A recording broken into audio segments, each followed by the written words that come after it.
Okay, welcome, folks. This is House Corrections and Institutions Committee. It is Tuesday, January 20th. We have just completed hearing the governor's fiscal year 27 budget requests, and part of that is our capital budget.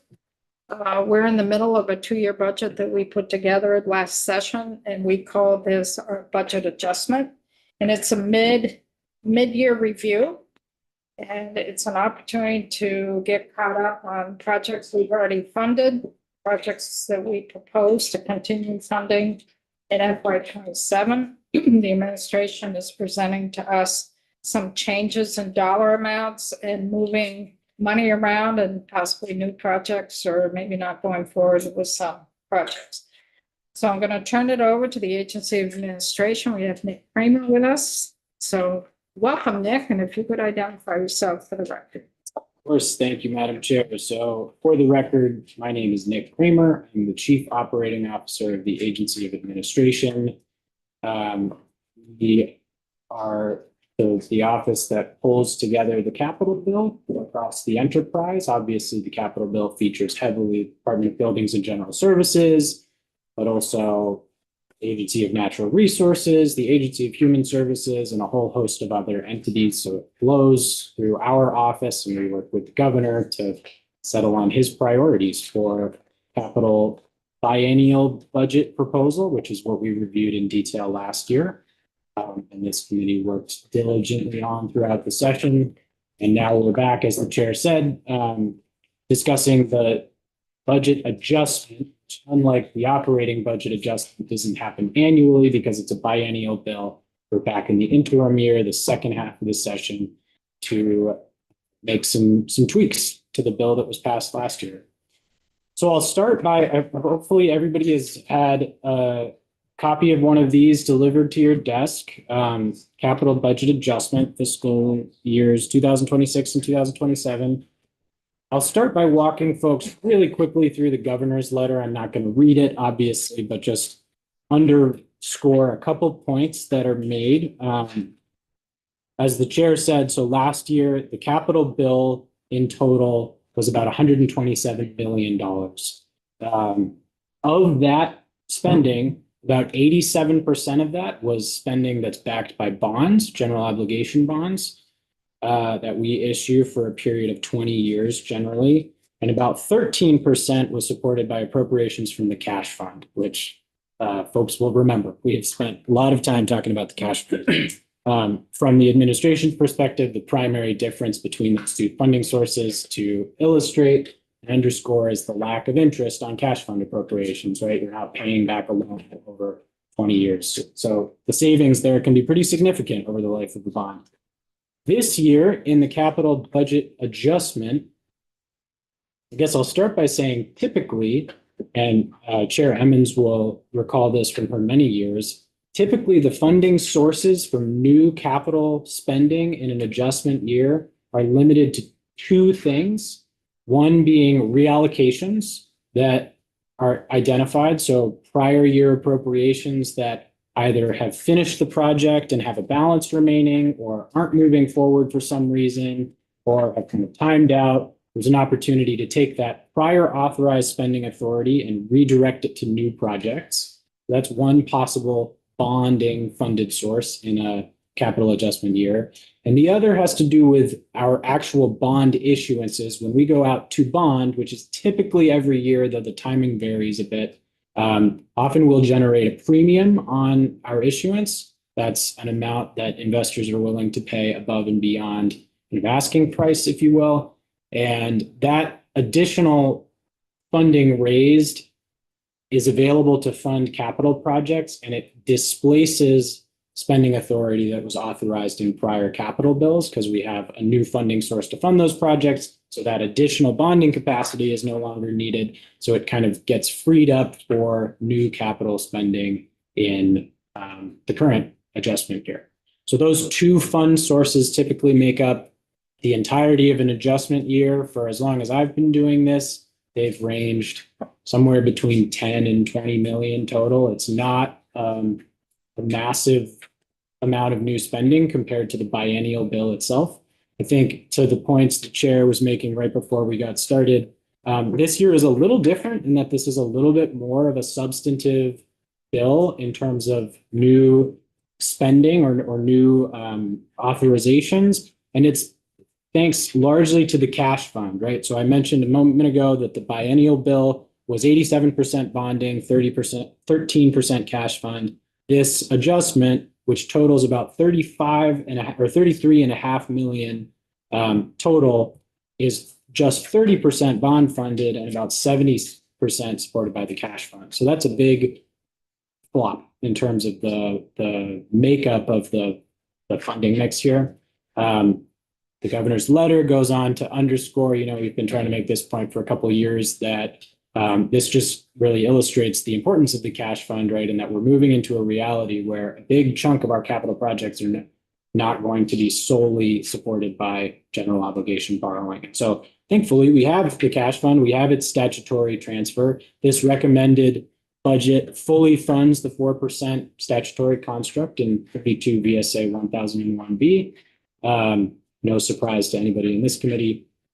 And that amount is around 17 million. The remainder of the cash fund sources are reallocations, which I'll talk about in more detail in a second. I'll pause there if there's questions.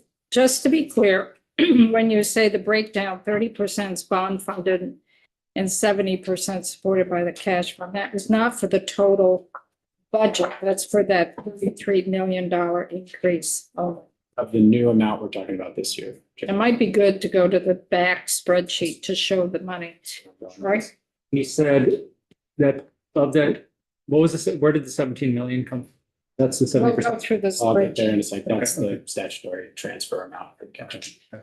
4% of the general fund budget, not the total general fund budget, but that piece of the general fund budget that is funded strictly by general fund. It doesn't include the federal dollars.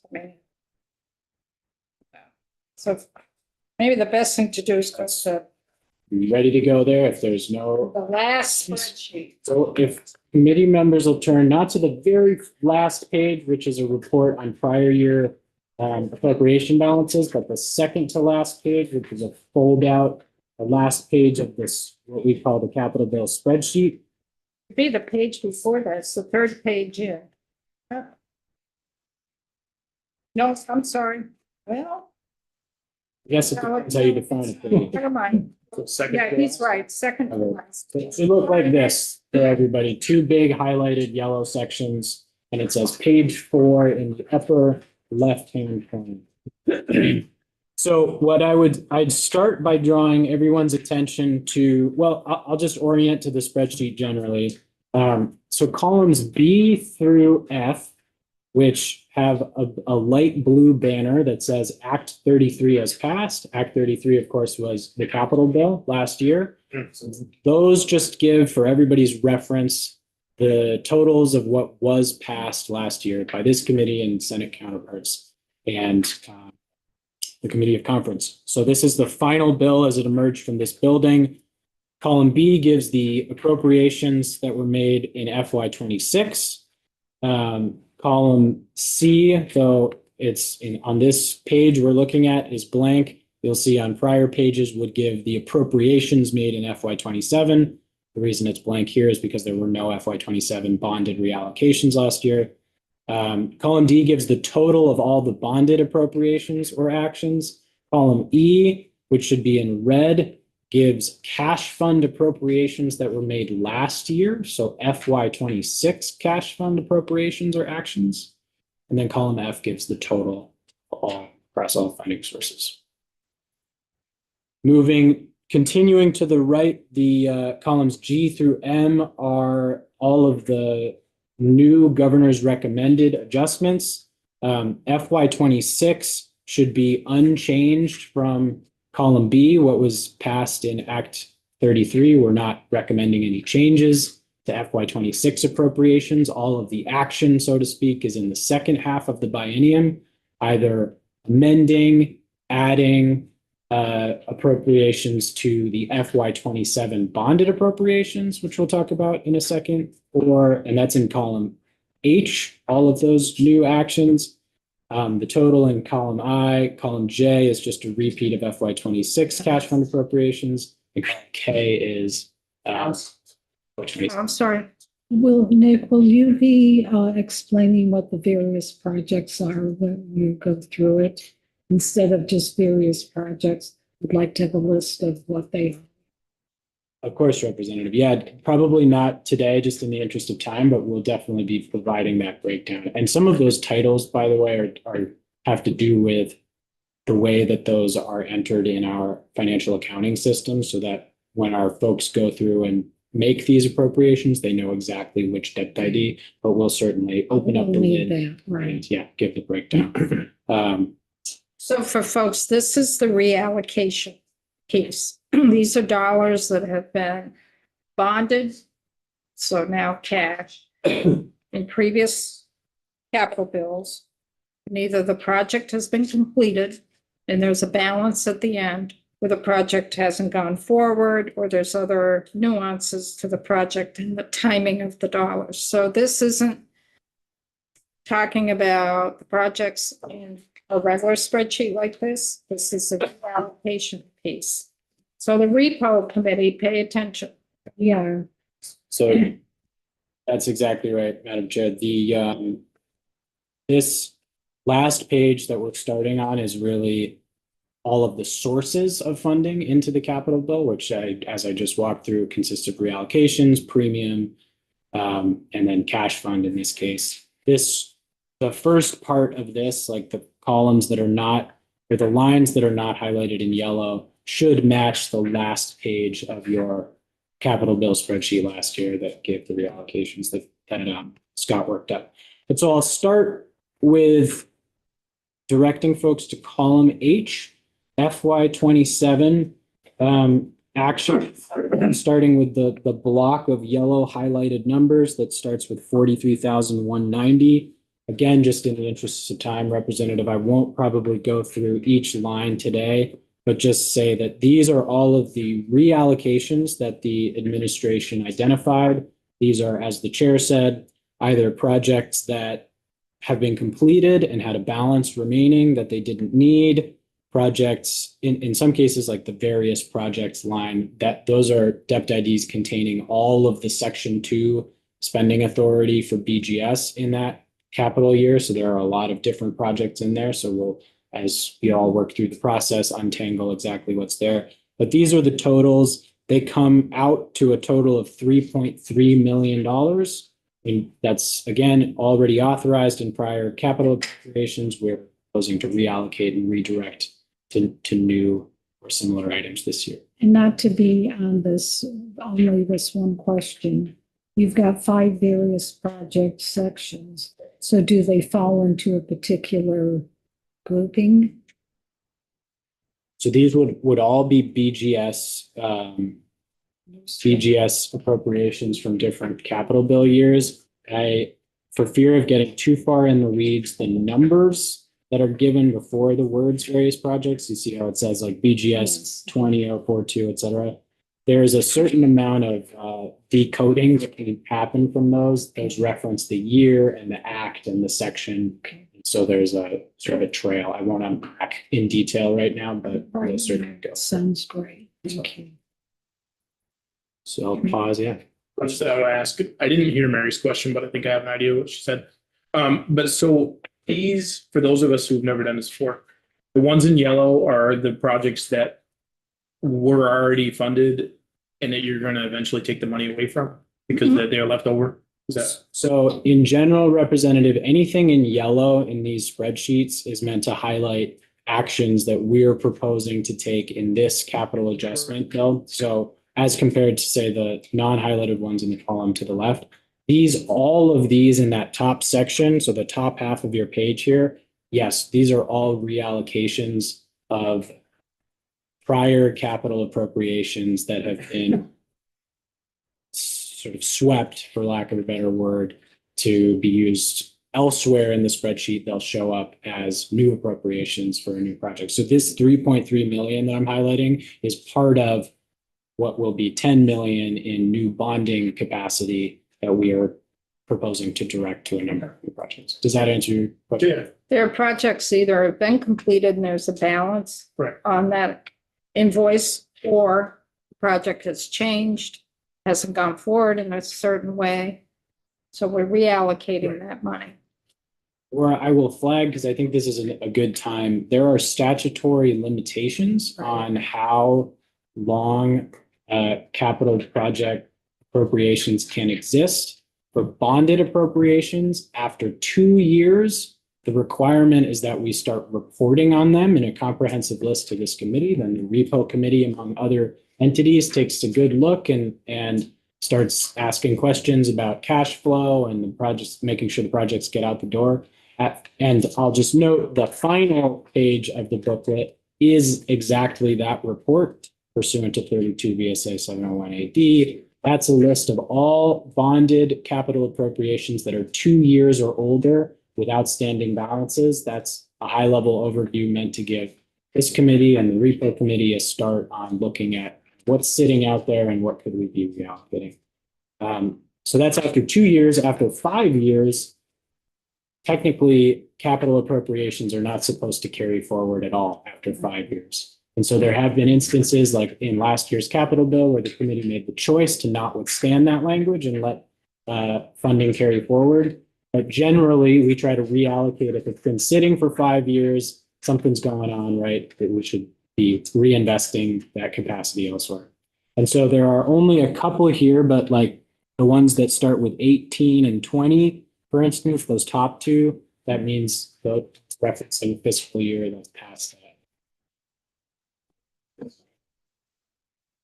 So a lot of detail there, but I hope that's helpful orientation for folks. Are there questions?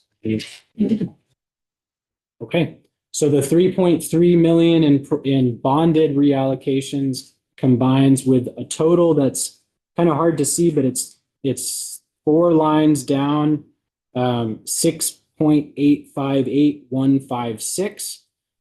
Which is the amount of bond premium we generated on our most recent issuance in December.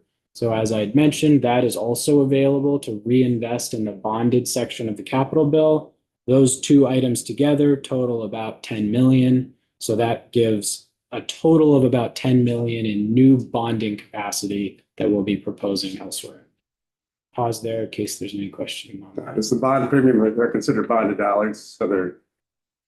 So what it is, Representative, is it's bonding that we didn't wind up having to issue that was authorized by the legislature in prior years. Okay. So it sort of makes that available for, because the authorization is already out there in prior legislation, we're just now redirecting it. We didn't need to issue it to support the capital projects that it was originally intended for. So it's Premium. it's kind of reinvested. Understood. It was 6.5, it's 6.8 million that we got this year. Last year, we also had 6.8. Sometimes it's only a couple million. Sometimes it's 4 million. 1 year it could be as high as 8 or 9. 6.8 is pretty high. Yeah. That's not usually the norm. Usually it's anywhere from 2 to 4. And if the committee is looking for testimony at some point, I'm sure folks from the treasurer's office would be glad to come in and talk voluminously about what has happened in the bond market for Vermont. We, despite being not the highest credit rating, which we are striving towards all the time, and that's a big part of our push for the cash fund, we have been seeing really favorable results, I guess, is the way to say it. When we go out to issue, people really want to buy Vermont bonds, whether that's because of our perception, our fiscal discipline, which we certainly have in spades, or it may just be that there's not that many Vermont bonds issued compared to some of the big states. So there is more of a premium, at least in recent years, that investors have been willing to pay, which has benefited the capital bill. If we got a primer on that anyway, all kinds of interesting stuff like Yeah. debt per capita and so on and so forth. Yeah, this CDAC, the Capital Debt Affordability Advisory Committee, who sets the recommendation for how much we should be borrowing. They issue a report annually every year. I think in some years we've been included it in this as an appendix. It was like 56 pages, so I saved a couple trees. But I would encourage interested committee members to take a look at that. There's a lot of really rich detail there. in terms of the considerations that go into how much we should bond. So to sum it up, we have about 10.1 million In- bonding capacity that's being added to our 50 million. That's right, Madam Chair, yeah. And in total, since there was also bond premium and reallocations last year, this new amount brings the total bonded appropriation component of the biennial bill up from, it was $111 million last year. That's at the very bottom of column D, and now it's up to 122 million. That's the very bottom of column I. So moving over to the cash fund, any cash fund item on this spreadsheet should be in red, so a little color coding to help there. I would direct folks to column K, which is the FY27 cash fund actions. Column J, just for reference, is the same as column E. Again, those are the FY26 cash fund actions that already happened in the bill last year. So it's just there for reference. So really, we're focusing on column K. So starting at the top, the 17,016,160, that is the statutory maximum for the 4% transfer in 32 VSA 1001B. How And many times have you said that to Charlie? every night before bed. Yeah, he's out. I think it works on other people too. So we're recommending that be fully funded. As always, we feel pretty strongly about that. The next line down is PY2 fund interest. That stands for prior year, 2 prior year fiscal years ago, the fund interest. So that's in reference to the FY27 budget that we're talking about. So 2 fiscal years before FY27 is FY25, which is the fiscal year that just finished in June of 2025, June 30th. And so that's the last completed fiscal year at this point for which we have complete financial data. So we know to the penny how much interest we earned. And so we include that amount of interest that was earned in the fund in the total available for appropriation. So we had a little under $1 million there, 965,000. Those are kind of the only two statutory, I would say, funding sources, starting on the line that reads 119,114.60. From there down to the bottom, those are all cash fund reallocations. So very similar to the bonded reallocations we just discussed, except the original appropriation was a cash fund appropriation. I'll just flag there because committee members with good memories will remember that I was in here last year talking about cash fund reallocations generally, because the statute for cash fund appropriations is different from the statute for bonded appropriations. And I had just walked the committee through bonded appropriations. After 2 years, we start reporting on them. After 5 years, they turn into a pumpkin. Cash fund, last year, it was after 2 years, they just turn into a pumpkin. There's no reporting. The spending authority does not carry forward. We had some concerns about that because we had projects we knew were ongoing. We wanted to make sure that they could be finished. We had asked for parity between cash fund appropriations and the bonded appropriations, so they would just be treated the same. I think in the end, the committee elected to extend the pumpkin deadline by 1 year. So now they have 3 years to spend the fund, but then after that, the spending authority does not carry forward. So for the first tranche of cash fund appropriations, which were made in the 2023 legislative session, so for FY24, that first batch of cash fund appropriations, their new pumpkin deadline is June 16th, 2026. So a lot of these items here that are in this list are items that we identified working primarily with BGS, trying to take a look at cash flow, at project anticipated spend timeline, and asking that question, will we be able to get these funds either fully expended or encumbered before June 16th? If not, let's have a conversation about possibly reallocating them either reallocating them and reappropriating them to the same purpose or reallocating and maybe shuffling to a new priority. Because the last thing we want, I think any of us in this room, is to have spending authority that's authorized for a project, but that's just like inaccessible because of accounting, right? So we're just wanting to make sure that everything is sort of being fully refreshed and recycled. And so that in aggregate, the all of the cash fund appropriate reallocations this year total, I think, about 6 point something million.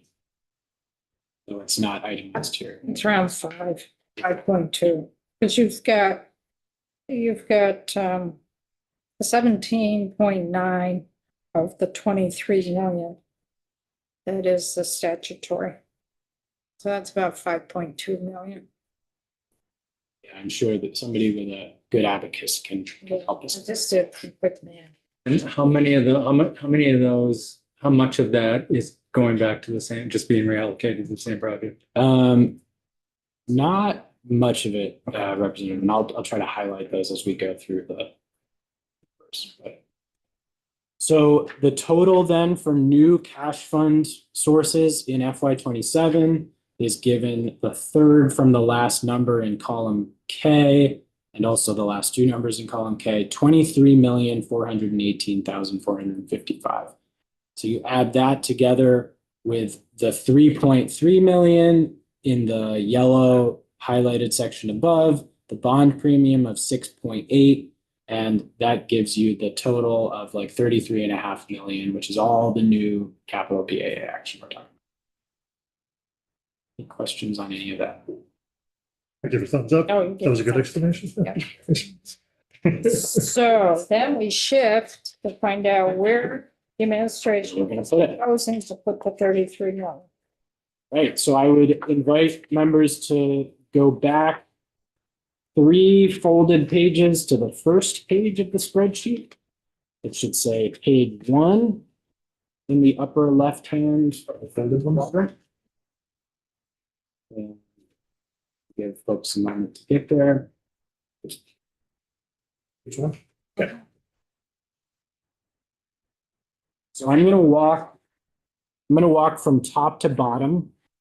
Again, the columns that we're gonna focus on are column H, which is new FY 27 bonded appropriations. Not everything in there is new. Anything that's not highlighted in yellow should be the exact same as was passed in the as-passed capital bill, because this is giving everything. But any yellow highlighted items represent changes from the bill as passed. So nothing to speak of there in the BGS section, but starting with, I'm going to take major maintenance and physical security enhancements. Those are the top, the first and the third line respectively. Those both have new FY 27 cash funding proposed, about 1.2 million for major maintenance and 225,000 for physical security enhancements. Both of those line items are kind of annual line items. I mean, nothing is guaranteed, obviously, in the capital bill, but these are appropriations that have happened for a long time to BGS. They're somewhat flexible in that they don't call out in the appropriation language a specific project, but they're kind of pots of money that are used to fund a lot of different things. Major maintenance in particular is a big pot that across the enterprise we go to when we want to fund capital improvements that aren't necessarily large enough to merit their own line, but can be significant costs that departments can't cover.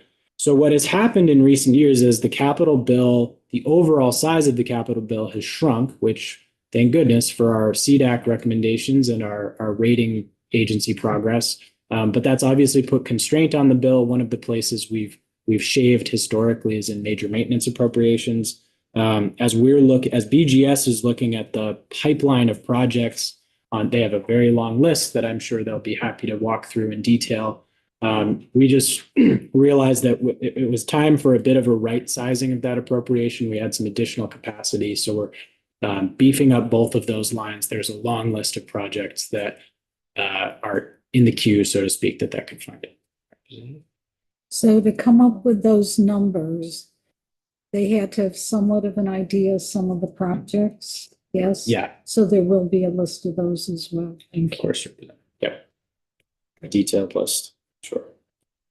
When we do test, folks, we will really be looking more at the column that is highlighted in yellow, not to say that we're not going to look previously as well. Mhm. But whatever columns are highlighted in yellow, be it in the cap or be it in the bonded, that is where administration is proposing to make some BAA adjustment to what we did last year. Indeed, Madam Chair. That makes sense? So moving down the column, the next item is 3.6 million for the Asa Bloomer Building in Rutland. Folks will recall last year there was money appropriated for sewage system upgrades. We were talking about that a little bit before we got started here. When that project was originally scoped and assessed, it was known that there was also going to be some work needed on the skylight and the replacement of the rubber membrane roof on the building. That has since, I think the urgency for that has increased. We've had some active leaks in the last year. And so it's something we feel strongly is important to address right away.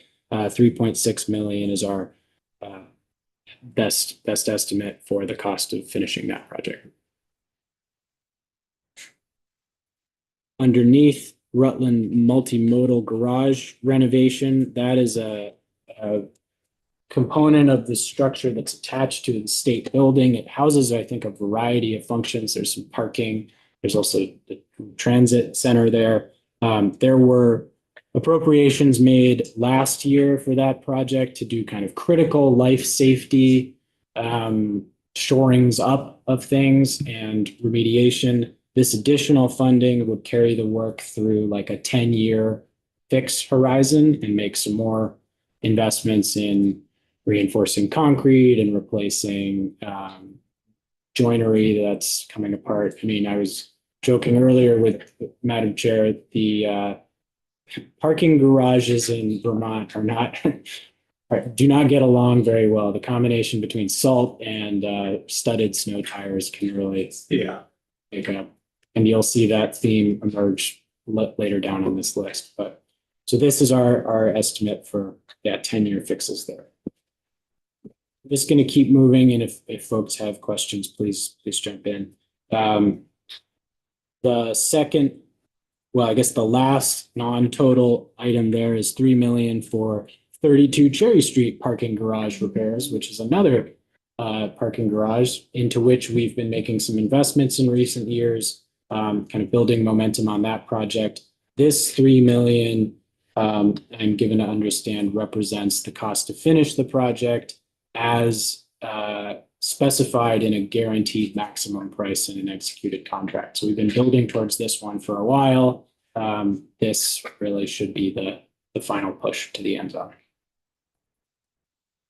Oh, thank God.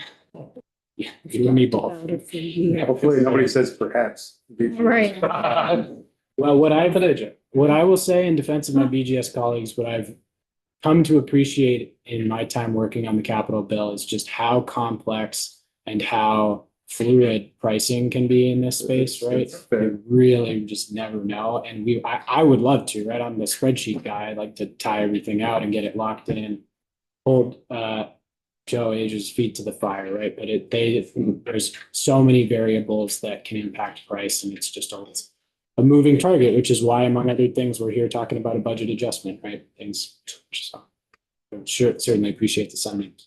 So the total of new cash fund for BGS in our proposal would be a little over $9 million. That's given at the bottom of that section. Any questions on that before I keep going? Okay. So the next section is the Agency of Human Services, primarily Department of Corrections. The first line is where we're committee members will recall, we were just talking about the total bonded amount available was around 10. Of that, about 8.4, so the majority of that we are putting towards HVAC systems and correctional facilities across the state. That I think continues to be a shared priority of both this legislature and the administration. We know that that's something we really have to keep pressing forward on. It's slow work, it's involved, those are hard facilities. Anytime you do construction, there's often costs with reallocating or relocating incarcerated folks. It's just, these are complex projects and they take a while, but we've been continuing trying to chip away at it. I think the last one that's I believe under construction right now is Southern State Correctional Facility in Springfield. A small portion of this would help finish out that project, but then the bulk of the new money, the 8.4 million in new bonded appropriation, combined with the slightly more than 1 million in cash funding, would give us the total amount we need to fund Northern State Correctional Facility in Newport. That's next up on the I've list. seen 9.4. So 9.4 is the new total above the 1 million that was Oh, I got you. budgeted Yep, there in yep, FY yep. 26. 8 million more, 8.4. Confusing. And maybe Scott in his spreadsheet wizardry can figure out a good way to show like a delta column. I couldn't fit it on here without this getting insanely small, but it's hard to track. The bulk of this new addition, which is about 9.45 million total, because you've already got 1 million bonded in FY 27, so there's an additional 8.4 What do you, bonded. So if you go to column C, yes, FY 27 bond, we put in $1 million bonded for the HVAC system. The administration is proposing in column H to increase that by 8.4 million. So it's 9.426. Plus they're saying they'll add over 1 million of cash to that. So we have a total new money in FY 27 between bond and cash of 9.45. Yeah. New money. Some of that will go to finish Springfield, but the bulk of that's to go as well to do Newport. Yeah, so Joe and BGS can speak at more detail in which appropriation will be tapped at what point, but my understanding is the total cost to do Newport is around 10.4. And so the 4 million that was appropriated in FY 26 and bonded, that's the money that's being spent, being burned through to finish Southern State. And then the 9.4 combined with the 1 million gives 10.4, which would be the cost to do Newport. Oh, we can come in and provide a more detailed breakdown. So what you're saying is the 4 million in FY 26 covers Springfield. That's my understanding. Then the 1 million that we put aside for FY 27 in combination with the 8.4 million in new bonded dollars gives us a 9.4. And then you add 1 million plus in cash, that completes the Newport. That's my understanding, yeah. And I think this is a good illustration, Madam Chair and committee, of why for some appropriations we lump them together as a statewide appropriation. Like in case of the correctional facilities, this often makes sense. You'll see it next up down, well, second to next up down below, statewide door controls. When there are upgrades that we need to make in every facility, it's very helpful to have a statewide appropriation. So as soon as we know we have to do it everywhere, as soon as we finish the one, any balance left over, we can just go to the next one. And so that's the only reason I may be hedging a little bit, Madam Chair, when you say, well, the 4 million's for Southern State. I think roughly speaking, but it might be a little more. And then we're still waiting to see what we do with St. Albans. Yeah, so again, my understanding of the last two, I think that haven't been addressed yet are St. Albans and Chittenden. correctional facility. Chittenden has it, Is it? because St. Johnsburg. Okay. And maybe I'm getting mixed up. But yeah, St. Albans is, we've known for a long time, going to be a significant cost based on the configuration of the building. So that's been sort of last on the list for now. But I expect we'll be having more discussion about this next year. Hmm. Any other questions on that?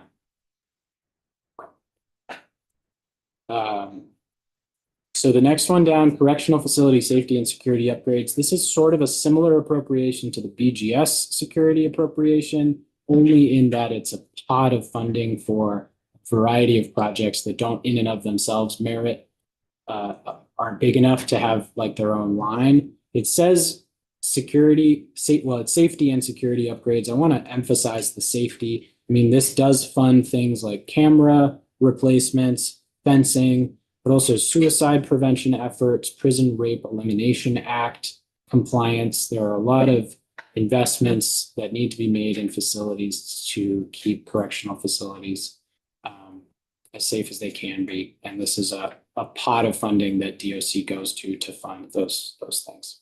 So based on their anticipated needs, we're proposing some additional funding here. And I'm sure they could, representative, provide a list of projects. The 2.7 million in the next line for statewide door controls, committee members will notice and observe that there were a couple door control appropriations, specific door control appropriations in the bill last year for St. Johnsbury and for starting the work at Marble Valley and Rutland. This would, I believe, continue the work at Marble Valley and Rutland. That sort of 500,000 that's in columns C and D was just the beginning there. This would keep that work going. And then as like I was just describing, as if we finish that at that facility, there would be funding available to move on to the next one, which I can't remember off the top of my head which facility that is, but they could speak to that. So there's a queue here that we've been trying to work through. And these are replacing kind of legacy like relay switch system doors with more modern digital systems that have remote capabilities and more secure and different functionalities that are really important for safety and operations. The 2 million beneath that is to finish the project at Newport at Northern State Correctional Facility to replace the boiler there. They for years had a chunk wood boiler system that had to be manually loaded by incarcerated individuals. There are a variety of reasons that wasn't working well, and so they're updating to a more, I think it's an auger-fed wood chip system now, and that's been a project for which there are prior year appropriations. This is sort of getting us across the finish line. We did that in FY 24 and 25. It didn't go along as far as we had hoped. That's why there's no appropriations in 26 or 27. By did that, you mean authorized to change? We put in money to go forward with it in FY, To which it, right, okay. to do the boiler, to do the changeover, and it didn't go as quickly as we had hoped. I think they had to get involved in some of the road to go up there. So there was nothing in 26 or 27, and we knew last year in conversations that we'd be revisiting this. So this is to complete it, the 2 million in addition to what we've done in the past, correct? That's my understanding with all the typical asterisks about our current best estimate. I believe this is to complete the project. The last line in this section this is an example, Representative Hedrick, of partially some of this is a reallocation that we're reappropriating that timed out. There was an appropriation for this purpose for a youth stabilization facility made in I think the FY24 out of the cash fund. So about 372,000 here is a reallocation and a reappropriation, on top of which we're adding another 400,000. This is for estimated permit costs for new facility. This is an item that's been long in the works. From the state's perspective, there've been a lot of different roadblocks and twists and turns in the road. We have just issued an RFP for a design, a build to lease facility. We've received responses to that RFP in the last month or so, and have been in the process of reviewing and entering contract negotiations. And so this would be funding preliminary work that has to do with permitting related to a site. Where is the site? I think we're still in the final processes of negotiating the contract, so I can't speak at this moment to specific sites, but would hope soon we have more information to share. So part of this is really about 400,000 on top of what's already there. It's just because the 300 or so thousand of the 700,000 was previously appropriated, hit that 3-year mark, and we have to reallocate it. So we're just reallocating it to the same project and then adding 400,000 to that. That's exactly right. That's your bookkeeping. For us, we don't get into quite that. It'll show up in the Transfer. repo though. It's in the repo. It'll be Go to the back. In reallocation the repo, list. 372, 557. That's right, it shows up, the clock's gonna reset, right? Yeah, we did it last year too with 1 or 2 projects in BGS. Yeah. We just put some language in, yeah. Yep.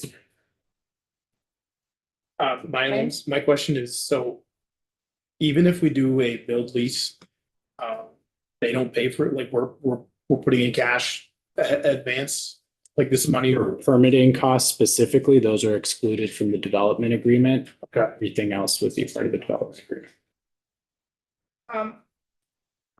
So.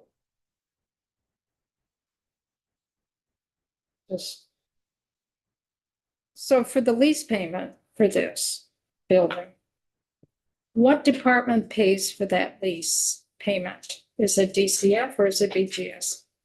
So I believe typically the operational cost would be borne by DCF, by the entity that's running That lives in the that building. facility. Yeah. So that's true for all of our leases that we have out there for state function. Like, No, I don't know that that's necessarily the case. I would, I think Eric Pembroke would be a good person to speak to this, and others from BGS. We have the State Property Management Fund, which is sort of an internal service fund that pays for a lot of our leased space costs.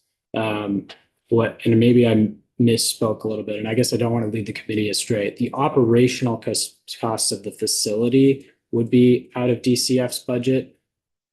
I don't know with certainty how internally we would account for the lease costs, but they would be eventually recouped from DCF's budget. That makes sense. An internal service fund being an accounting mechanism to pay upfront, say out and of then get reimbursed by the department in that fund.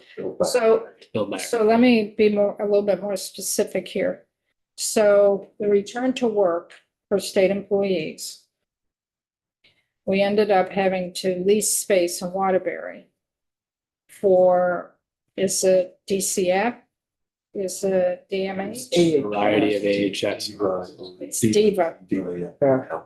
So is that coming out of DEVA's operational budget to pay for that lease? Or is that- BGS enters into the lease and then they bill back to the department that's occupying it. Then it goes back into the management fund. So does BGS pay the money up front and then they get reimbursed by DEVA? Now, is that the case with everything that we lease out for our state functions? Like in Chittenden County, when we closed 108 Cherry, we had DCF, we had some direct services departments in there. They got moved into lease space. So it's those respective departments that are paying that lease as a build out. Right. In the same way that fee for space, like when we owned it, there was a fee for space built back department for the state owned building as well. That question has come up. It's circulating in the building, so I just wanted, so ultimately, whatever department is housed in a building or facility that the state leases, that particular department pays that. That's ultimately the case, yes. So we're clear. Kevin? I have a much more mundane question. On the DCF youth stabilization, I think I heard you say permitted costs. Roughly how much of the 772,000 is permanent? All of it or just portion? We're anticipating all of it. All of it. Oh, Because if we were to pay to build that facility, we're talking about 20 to 24 million. Yeah. To build a 16-bed facility. So hypothetically, if we don't move forward, that is some cost that we can't take advantage of. Yes, no? How long is the permitting valid? I'm just curious. I don't know the answer to that question, Representative.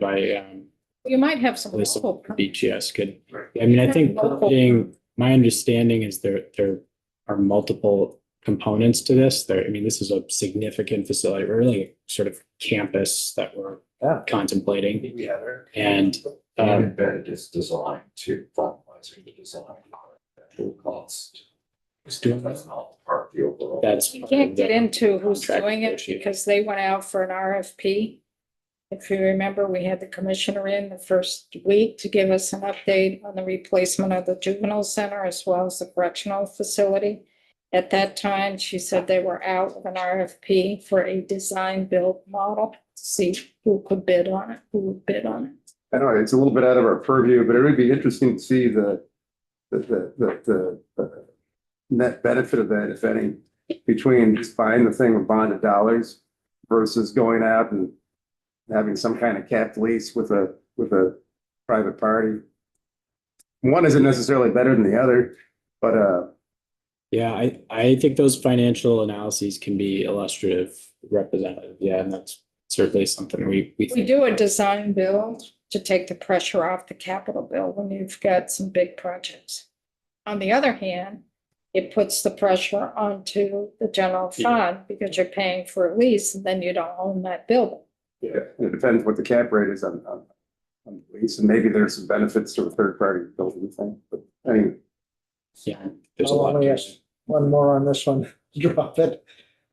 So because we haven't proposed or allocated any future funding, we're spending almost $1 million for permitting for something that may or may not be done in the future. Well, I would say, Representative, this. I mean, $24 million project is a sizable project. So governor must be fairly confident that he's going to get approval in coming years for $25 million project. Well, you gotta put the money in there for our next fiscal year from July until June, in case this project does go forward. There's a lot of permitting there'll be a lot of local permitting, because you're gonna have to deal with sewer, you're gonna have to deal with water, maybe some zoning permits that you have to do. It's not all state permitting, most of it is municipal. If they find halfway through halfway through, like, say, December of this year, we're not going forward with this project, there'll be money left over to be reallocated. Yeah, I'm not saying it's right or wrong. I just want to understand, we're spending $1 million with the anticipation we're going to be able to spend 25 more million.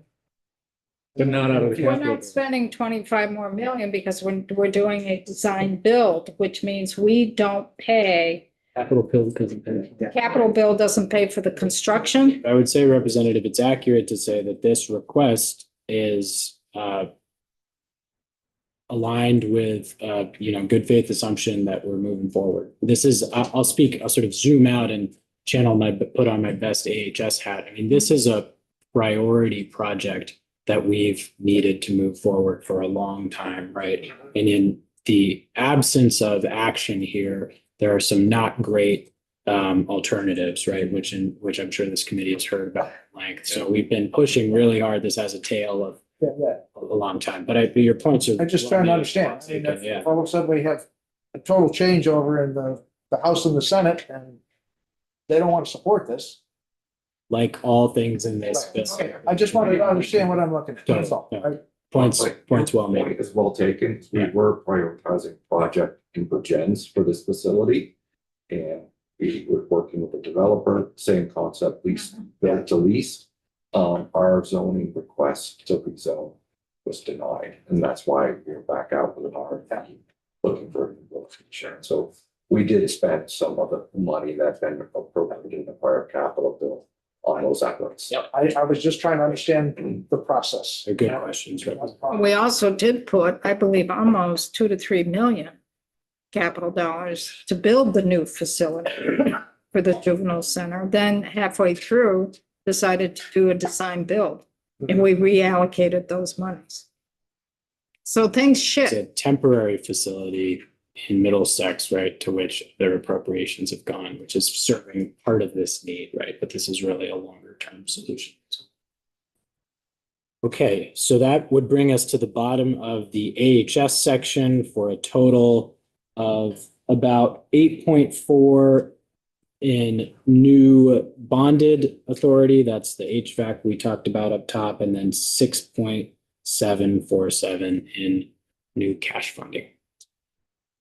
Any questions on that section? Other questions? Okay. The rest moves a little quicker. Those are the two biggest sections. At the bottom of this page, the Agency of Commerce and Community Development, the Division of Historic Preservation, they are responsible for those lovely roadside historic markers you see peppered around the state. They have a project queue. Those get cast by a foundry. We order those based on what's in the order queue. They need some more funding there, so we're adding $20,000 in FY27 bonded. This is in column H at the second to last number highlighted on the first page in column H, 45. That's up from the 25, which is in column C. So that's an addition of 20 million or 20,000, excuse me. Yep. 20 million would buy a lot of historic. I can't remember the gap. I remember the gap being there, but does that make them whole? I believe this fully funds their current, what in terms of what they would anticipate spending in FY27. Or it gets there too. There's a question about maintaining or replacing some of the existing ones. That's just a good question. We'll get Laura. Yep. Sure, they would be happy to speak eloquently about that $20,000. So There were about 30 historic markers that they were redoing. So on the next page, page 2, there's no adjustments we're proposing to section 5. That's the building communities grant section. To the vet's home, there is one adjustment proposed, or one new item really, which is for the sewage system overhaul there. The vet's home experiences challenges similar to those experienced by our correctional facilities, where if there's material that's flushed down the toilet that's not really designed to be flushed, it can cause serious blockages in the sewage infrastructure. This at the vet's home is exacerbated by the fact that they have these cast iron pipes that have corroded quite a bit in the interior, and so things get stuck in there. They have some lovely pictures. I'm sure they could share with the committee if they're interested. The governor, I'm just saying, the governor did want to see it. This was a topic of discussion. So this is a placeholder amount to start that work. This was sort of a late breaking need. Obviously, when you have sewage issues, it's a pressing priority. We wanted to get this in here because it's urgent. The cost, I think, is still being refined a bit. BGS folks have been working with the vet's home to do a more comprehensive assessment. This may not represent the full cost of the project, but this was kind of our best estimate at this point to get us started, and certainly a number we thought would make sense for this fiscal year. Muffin eater. I was just Right, going to the say, bucket are we monster, getting yeah. that muffin eat? I actually had the same thought, Representative. Again, I defer to my more technical colleagues here. I think there's a distinction between the configuration of where a muffin monster lives in the sewage system. For the correctional facilities, it's either like a point of entry into the municipal system, or it's a point of, there's a difference between the way the vet's home is plumbed and the way the correctional facilities are plumbed, such that it may not make sense, but I had the same exact thought, partly because I love the word. I do too. There it is. This is a real thing. I think you guys are joking No, around. it chews up the sheets. It's an industrial masticator. And we've revamped the one, every facility, every correctional facility has, we've revamped. I wish I could have shown it to you when you. You're probably gonna tell us this, but, or Alice, when it is, so you have 1.5 for fiscal 26 and then 500 for 27. We did the 1.5 last year. Oh, from last year. So since that's not highlighted in yellow, Representative. Oh, wait, yeah, I just caught up on red, sorry. It's confusing. Yep, no, I just got silly. Thank you. So we're just proposing the 500K. Any other questions about that? Okay, so I'm gonna, nothing for UVM or state colleges, no requests received. Section 9, the Agency of Natural Resources. So starting at the top, there's a little under 2.5 million for drinking water state revolving fund match. This is the state 20% match to leverage an 80% federal drawdown. So this 2.5 leverages quite a bit more in federal funding. The reason that we need more funding, both here and in the Clean Water State Revolving Fund, which is in the next section, is a little complicated. DEC can walk you through it in detail, but there was some action last year at the federal government to eliminate congressionally delegated spending or earmarks for federal fiscal year 25. And the way I understand it, the amount that of in earmarks that goes to a certain state gets subtracted from these two grant programs or these two revolving fund programs. Good. Typically, so when they eliminated the earmark, the amount of federal funding available went back up, which of course means we needed more state match to match those available federal funds. So that's why there's an increase here. Or at least that's substantially why there's an increase here. There might be some other reasons around the edges. Yeah.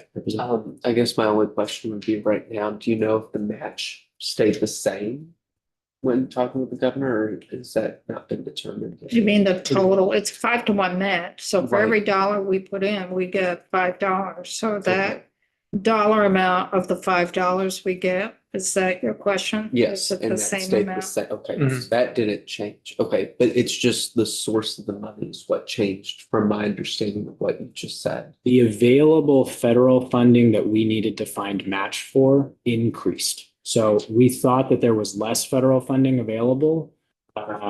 So if we thought there was 8 million to draw down and we only set aside 2, these aren't the real numbers. That's what we did. But all of a sudden, through some changes, there's now $15 million available at the federal level to draw down. So we do that. Again, not the actual number. Some of that would have been earmarked.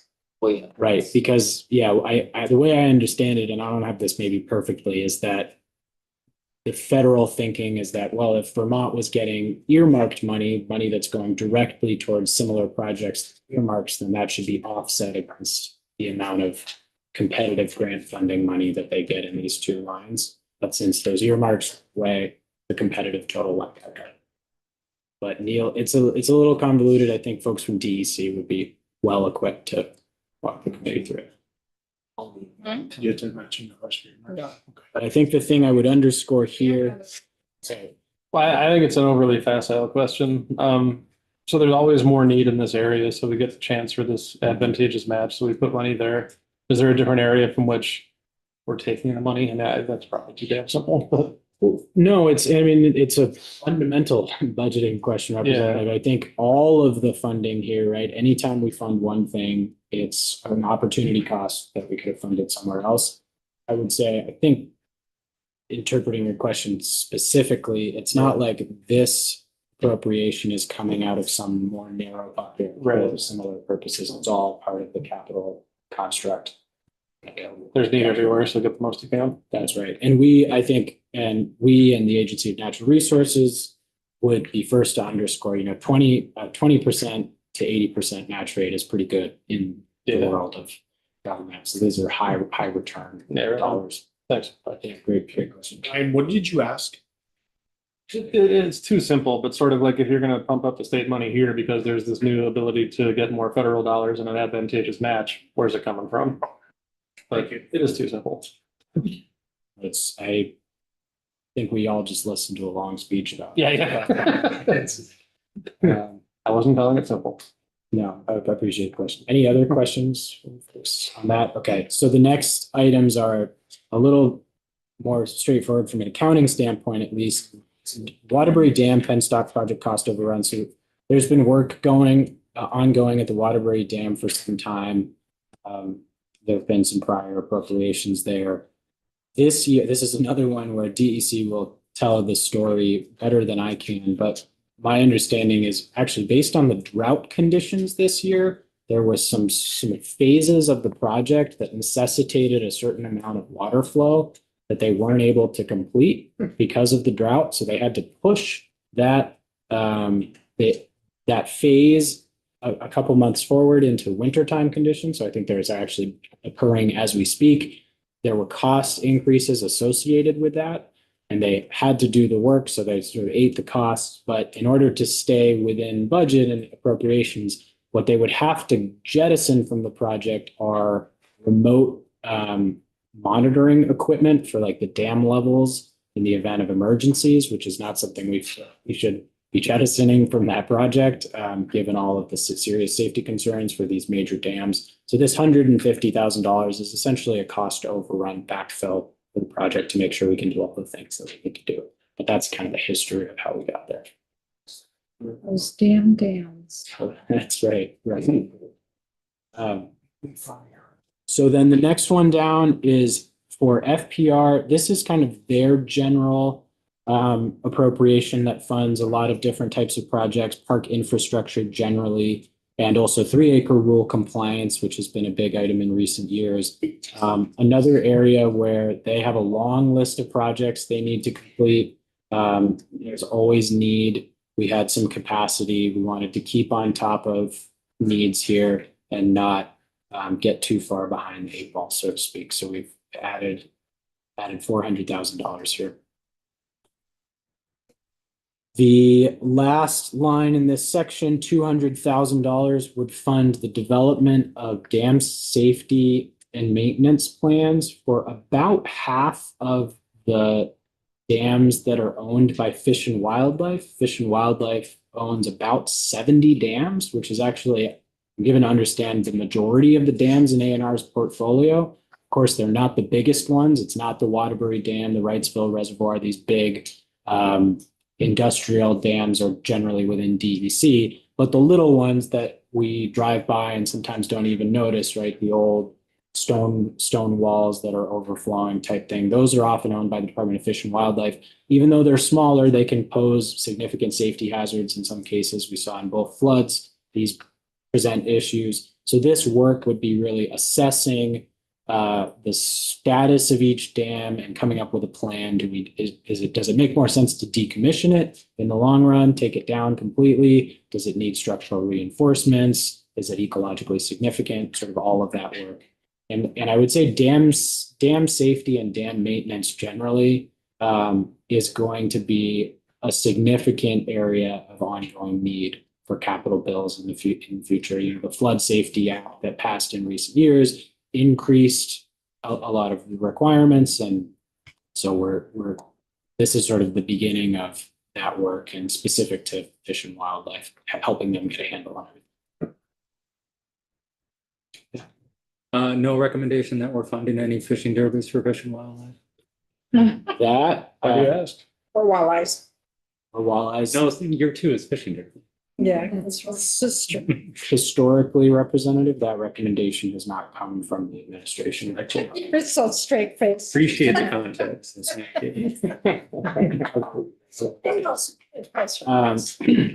So the total of new funding for in A&R in section 9 is 3.2 million.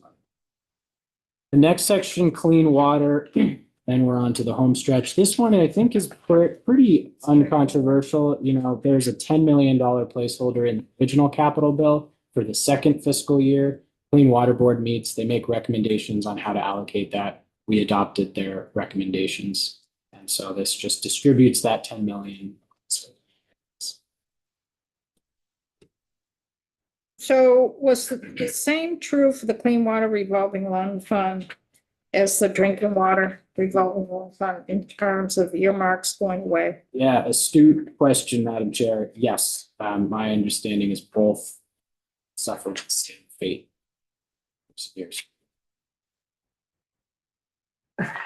Okay, so then we're on to what is the penultimate page of this spreadsheet, page 3, but we have already talked about page 4. So for our purposes today, it's the ultimate page of the spreadsheet. This is the last couple items. Nothing changing in military, nothing changing for ag.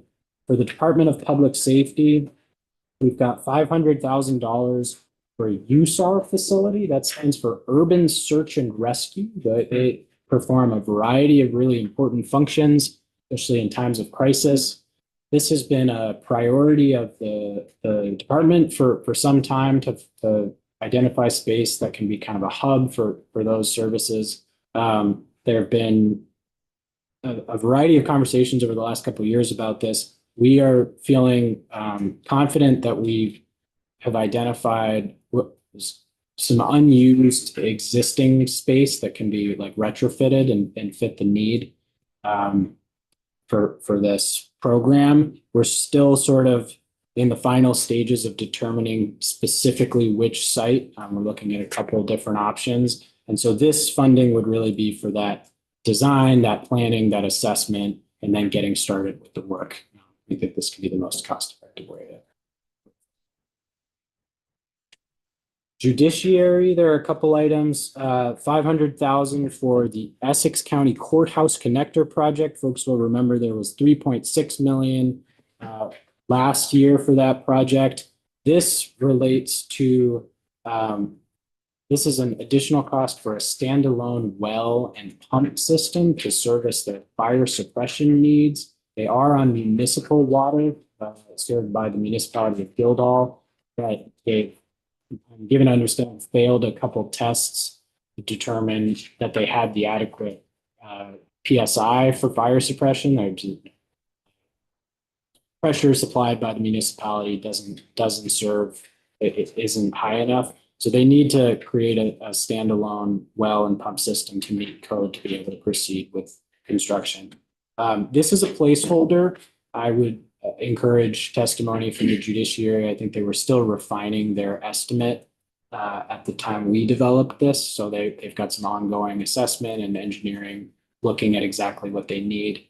So I'm sure they'll have a more dialed in number by the time they come in and testify to this. So perhaps I'm misremembering or misunderstanding, but this need is not based on the connector itself. It's just that by doing a project that large, we have to bring the other part up to code. Is it? Right, and I think there's new construction involved with the expansion. Those spaces need to be serviced under code by. Yeah. Thanks. Sure.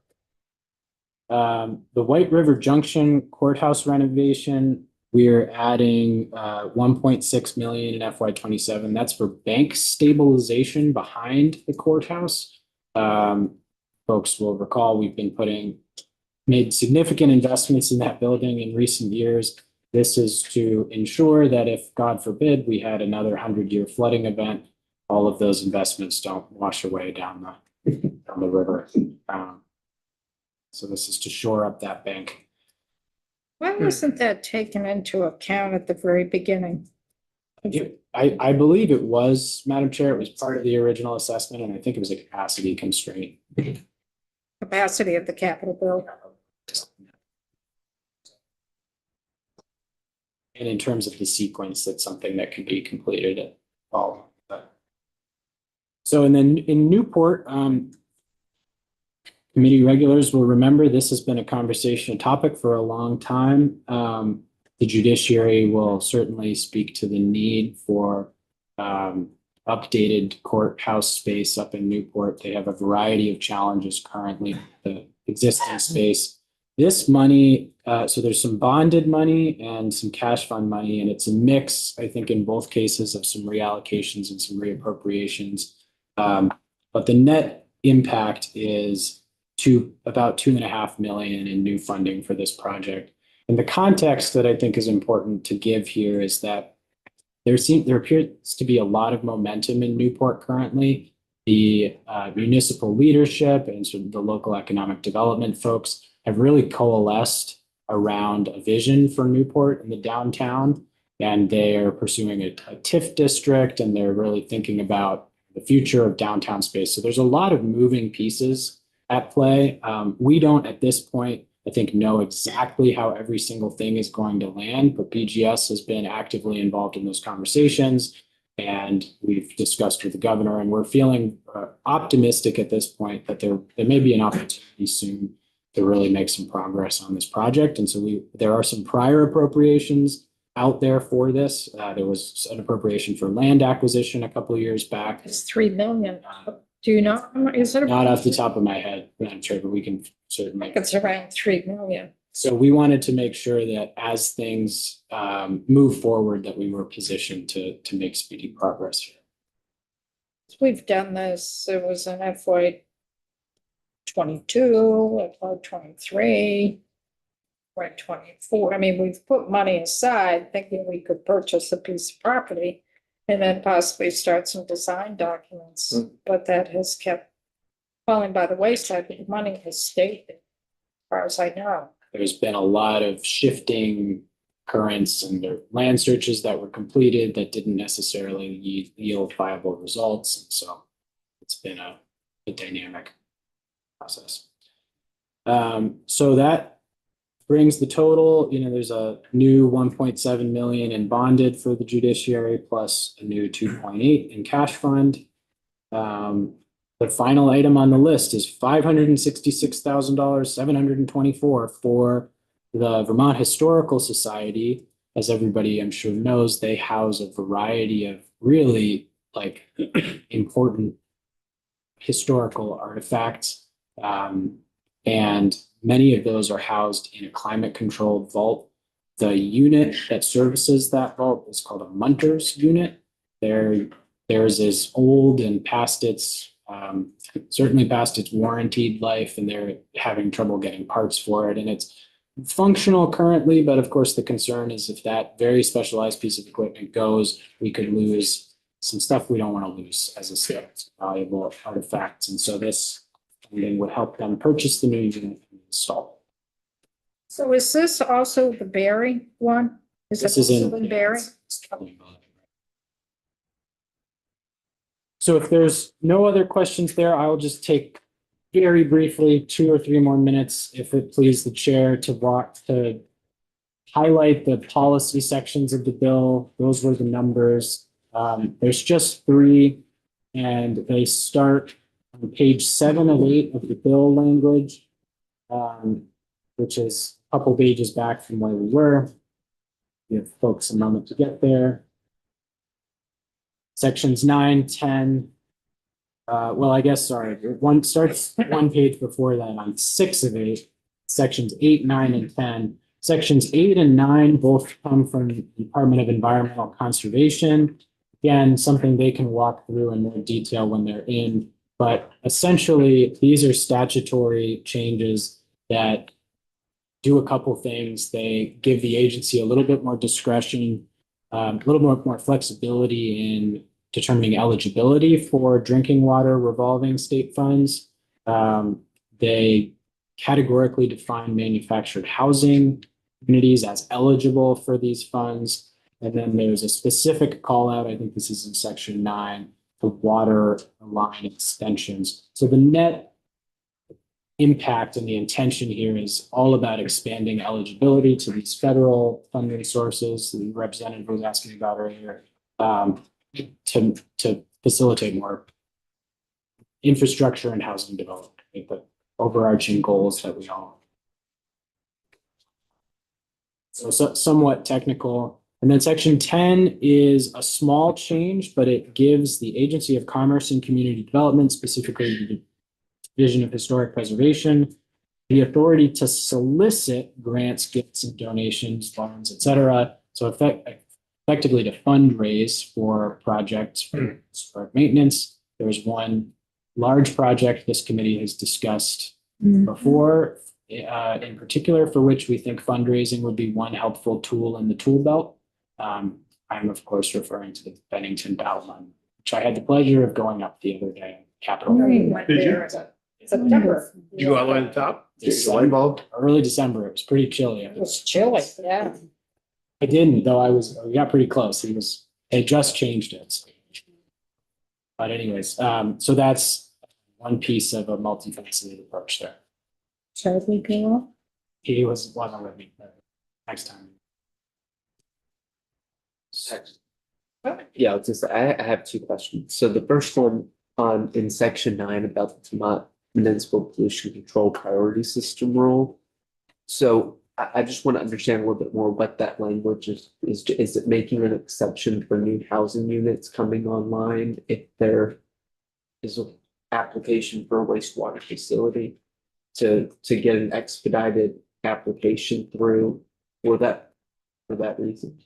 So I don't know with certainty, Representative. I think this is one that would probably be best if I punt to my colleagues at DEC who could really speak in detail. I wonder if it's. Have an assumption, but Well, that's because my next question was going to be PFOAs and phosphorus, because I know those are two issues that a lot of municipalities have to deal with. So I'm just, and it states that rule in that context. So I'm assuming municipal pollution would probably fall under that, but we'll get DEC and hopefully, because that's now two questions I've asked that apparently they'd have the best knowledge Yeah, on. yeah, I mean, that's. And then, yeah, and then my next question is also on section 10, because that's where I assumed you were going with it. But I'm assuming with opening up solicitations for fundraising, that's not just an exemption for the battle line. No. That's open to other projects. But they have to specify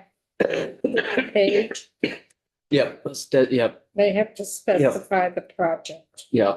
so it would be targeted campaigns, Representative, for a specific historic site. They would go out and I'm picturing like a beam thermometer. I'm sure they wouldn't target.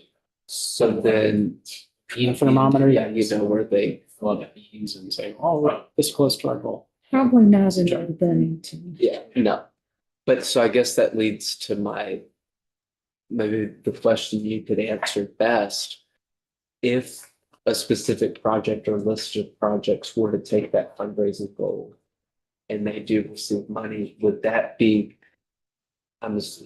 you would write the check to that specific project, right? Or would it be to just a general pool of money that would then be evenly distributed to all? It would be earmarked for that specific project. As to whether they'd have to make the check out to the project, I think they would probably, a donor would make it out to the Division of Historic Preservation of the state of Vermont. That's really like a treasury question almost, but I think the intent of your question, Representative, is it just going into the slush fund? And no, it would be for a specific campaign. Any other questions? Yeah, good presentation, Nick. I was surprised I was able to follow it actually. He's But, getting used to it. yeah, that was good.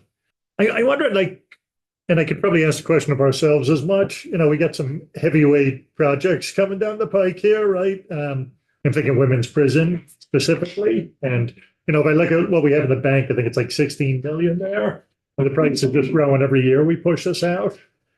I'm worried it's going to overwhelm the capital bill in future years if we don't start storing a few of this away now. So you might just talking about your thoughts on.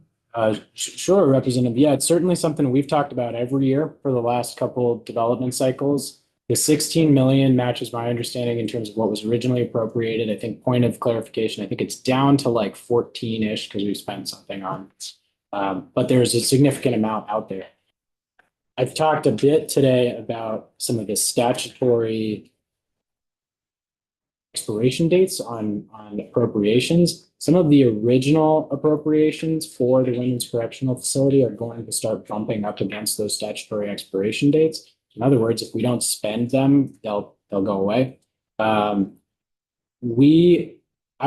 think we're also tracking the overall cost, taking it really seriously, knowing it's going to be a significant ask. It's been there's always a tension, I think, between that strategy of trying to bank money and put it away and recognizing that every time you do that, that's money that's not funding all the things that are in this bill, right? So we could have taken 33.5 million and set it aside for the women's correctional facility, probably would have gone a long way, but then we wouldn't have been able to do any of this other stuff. So it's a constant balancing act of, do we have enough money set aside such that, let's say tomorrow, we identify a site, the community rallies behind it, everybody's happy, we're moving forward. That's now 14 million that's sitting there. We feel very confident would be enough money to get the work moving and start all of making the progress we want to see. And then we would be back here to have a conversation about that. But yeah, to your point about how much do you set aside in anticipation, how much do you wait? It's a complicated, dynamic thing to balance, and I'm sure this committee will be weighing that as you assess these recommendations and making your own determinations. But we just have felt, based on the status of the project and kind of where we see things, that there is adequate funding available to move if we needed to move. And in the meantime, we have all these pressing priorities that we wanted to fund. Yeah. So like you said, we all have to struggle with that, right? Yeah. Well, Going on Connor's point as well, did the governor or did the administration release an update to their 10-year plan that they gave us last year based on the numbers from the suggestion? So typically, Representative, we update the 10-year plan on a biennial cycle. So next year, when we're in here presenting the FY28, FY29 capital bill, will be updated. so one project that was not included in the governor's recommend was life and safety upgrades to this building. Could you weigh in at all on thinking of why that wasn't included? Yeah, so I'm probably not the best to speak to the specifics, Madam Chair, of the project. I've not been close to the discussions. I mean, I think that we certainly all support life and safety upgrades and critical, I guess that's the right phrasing, right? Life and safety upgrades. I think it's been unclear, at least from our perspective, exactly what the time frame for that project will be. And there's been a lot of ongoing deliberation between folks in this building about the size and scope and cost and the time frame. So it felt like, since it was really a legislatively driven initiative, that it would be perhaps more appropriate for the legislature to kind of take their reins on identifying back costs. And does that speak to your question? Does, but the state house is under BGS. It is a state building and is where Vermonters access state government. So it's very important for Vermonters to have access to their government, Really agree. regardless if it's executive branch, legislative branch, or judicial branch. So, yeah. Anything else from the committee? That's it. Thank you, Nick. Thank you all. You, Sean. Thanks very much. Actually, I do have Yeah, another Kevin? question. I only saw additions to the funding that we are looking at. So I'm assuming that other committees are seeing where the governor has suggested reducing their spending. So I would just qualify, Representative, to say that the reallocations that we walked through, those are in a sense reductions to prior year appropriations. Right. Money that was set aside. And so we're in some cases deciding, yeah, we didn't need as much. It's a little, talking about cuts or reductions is a little bit different in the capital context than the operating budget context, because there's no real base construct like there is in the operating budget where every year it's the same amount. But I would say, I mean, to Representative Casey's question, to Representative Emmons' question, I mean, this bill is not without hard decisions, right? And not without prioritization that's had to happen to say, we're going to fund this instead of this, right? The capital bill is an exercise of, you have so much funding, how do you spend it? So a lot of those kind of reductions and principles of fiscal management really enter into the frame in terms of what choices you make in terms of what you fund. I don't know if that addresses your question or not. Yeah. Certainly, yes, I think other committees, the colleagues will, I'm sure in the coming months, have plenty to say about changes and reductions in operating budgets elsewhere. I mean, Okay. but this is a little bit of a different animal, if that makes sense. There's also the presumption that the cash allocation stays here, right? When there's no rule that says that it will. Yeah. Wait until that Which is scary. conversation starts. But also, we made the balancing act with the replacement of the Woodside facility, the juvenile facility.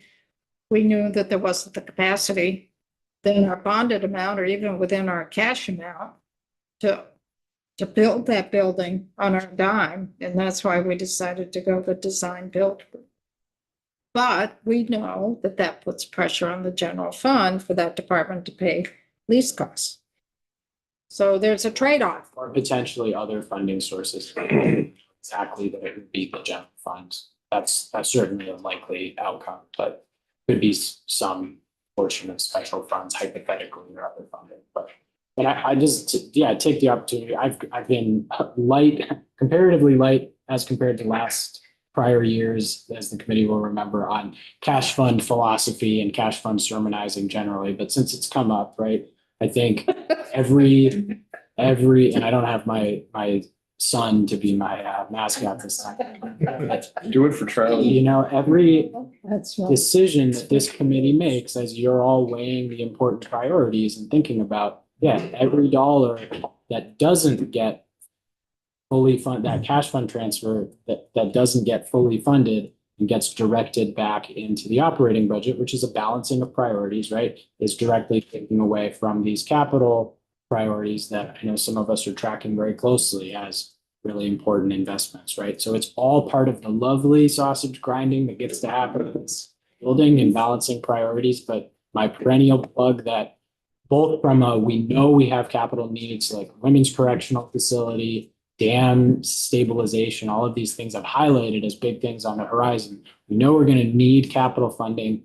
This is saying nothing about school construction, right? Which is another big, that's probably not ever going to land in the capital bill. Hope not. Construction needs are out there, right? And so to the degree we all, and I'm appreciative, I think we're all appreciative of the fact that the cash fund exists, that it's been at least partially funded in prior years. I think the more we can all align and coalesce around that as a concept, we as the administration and the governor really firmly believe that like that's the future of capital funding or a big part of the future of it. And so anytime we weaken it, it weakens that sort of long-term outlook and this like virtuous cycle of saving interest costs and reinvesting those in transfer and such. So again, that's my perennial plug. I know that the committee will have a lot of thoughtful deliberations on the topic, but we do continue to believe it's really, really important.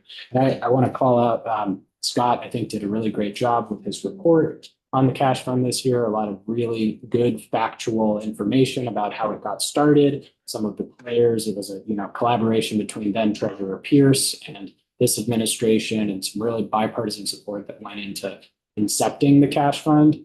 And so we're excited to keep pushing on that front. We really think it's an important piece of policy.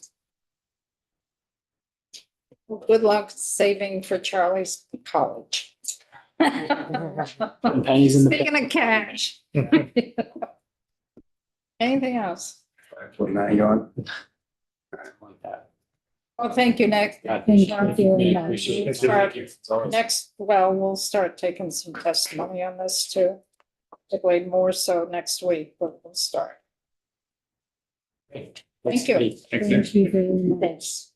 Oh, for the committee, one thing that we have to do, and I want to get it done tomorrow, possible is going up those reports. Yes.